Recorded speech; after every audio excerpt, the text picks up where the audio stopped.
पिला माने study success channel रे मु गोपबंधु समस्त को स्वागत जनाऊँ।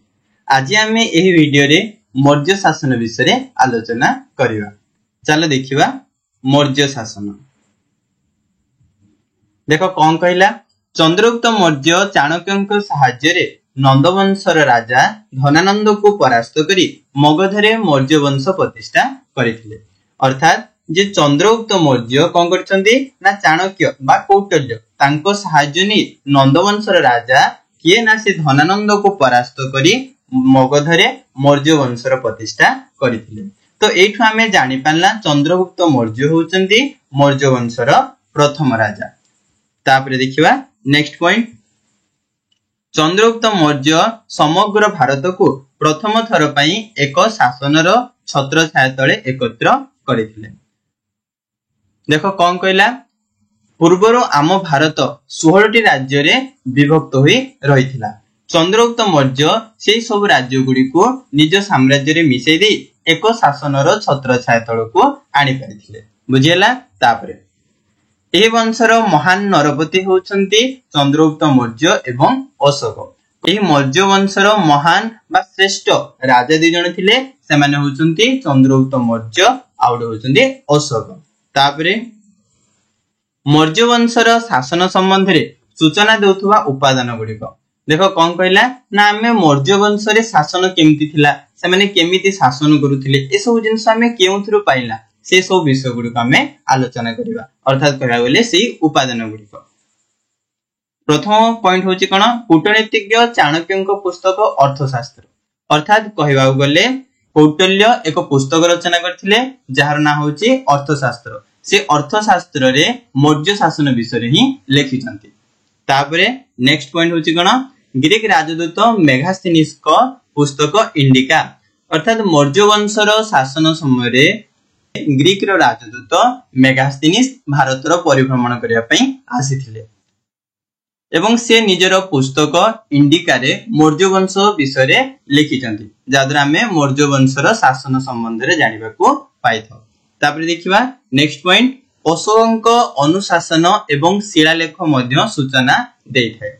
देखो कहूची ए मौर्य शासन विषय रे अशोकଙ୍କର जो अनुशासन गुडिक अछि एवं शिलालेख गुडिक अछि से सब मध्य हमको मौर्य वंशर शासन पद्धति विषय जानिबा को मिलिथाय। तापरे हमें सप्तांग तत्व विषय आलोचना करिबा। प्राचीन भारतर सर्वप्रथम सम्राट चंद्रगुप्त मौर्य एक नूतन शासन पद्धति प्रणयन करथिले। अर्थात कहया गले आम प्राचीन भारत रे प्रथम सम्राट जे के ना चंद्रगुप्त मौर्य एक नूतन प्रकार शासन पद्धति अवलंबन करथिले। चलो जानिबा से नूतन शासन पद्धतिटा कोन।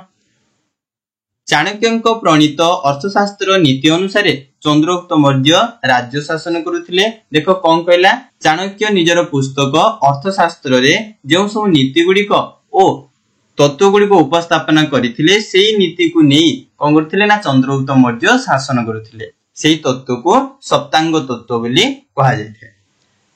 देखो सेटा कोन, एही तत्व रे 7 गोटी अंग को नै शासन व्यवस्था गठित होइथिला। अर्थात कहया गले ए जो सप्तांग तत्व अछि एथिरे 7टी नीति बा 7टी अंग रहिछि जाहाकु नै चंद्रगुप्त मौर्य शासन करुथिले। चलो सेही 7टी नीति विषय बा अंग विषय आलोचना करिवा। सेगुडी कहला स्वामी। चाणक्य निजर अर्थशास्त्र रे वर्णना करछन्ती जे कोन ना राजा केमिति हेबा दरकार, अर्थात कहले स्वामी केमिति हेबा दरकार। सेकंड पॉइंट होची अमात्य। अमात्यर अर्थ होची मंत्री परिषद। मंत्री परिषद ने केमिति हेबा दरकार। तापरे जनपद। जनपदर अर्थ होची राज्य। राज्य को केमिति गुडे शक्तिशाली राज्य रे परिणत करि परिबा, राज्य रे केमिति सुशासन करि परिबा, ए कथा मध्ये से निजर सप्तांग तत्व रे उपस्थापना करिसंती। तापरे होची दुर्ग। अर्थात जेतेबेले शत्रु मानक आक्रमण करिवे तांका आक्रमण रक्षा पाइबा पई आमे केउ दुर्ग स्थापन करिबा दरकार, ए कथा मध्ये वर्णना करथिले। तापरे दंड। दंड अर्थ होची सैन्य बाहिनी। सैन्य बाहिनी मानकु केमिति सुदृढ करिबा तांकर नीति रे थिला। कोश। कोशर अर्थ होची राजकोष। आमे निज राजकोष केमिति भलो भाबरे परिचालना करि परिबा। मित्र अर्थ होची अन्य राष्ट्र सहित कोन करिबा मित्रता स्थापना करिबा। तो एई 7टी अंग को नै बाई 7टी नीति को नै चंद्रगुप्त मौर्य शासन करुथिले, जाहाको सप्तांग तत्व बोली कहा होतला।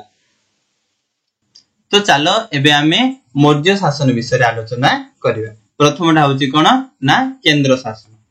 केंद्र शासन रो प्रथम पॉइंट होची राजा। मौर्य शासन रे राजा हेउचंदी शासन रो केंद्र बिंदु। से होचंदी क्षमतार उत्स, युद्ध तथा शांतिर संस्थापक और न्यायर प्रतीक।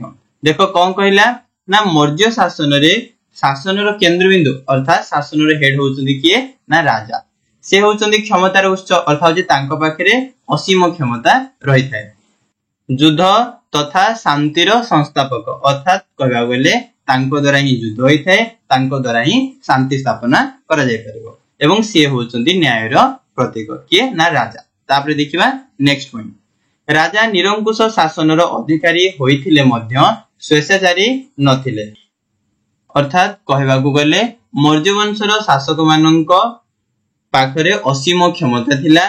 से असीम क्षमता अधिकारी होइथिले मध्य से माने मन इच्छा शासन करूनथिले, से लोक मानकर मंगल पई शासन करूथिले। तापरे देखिबा नेक्स्ट पॉइंट।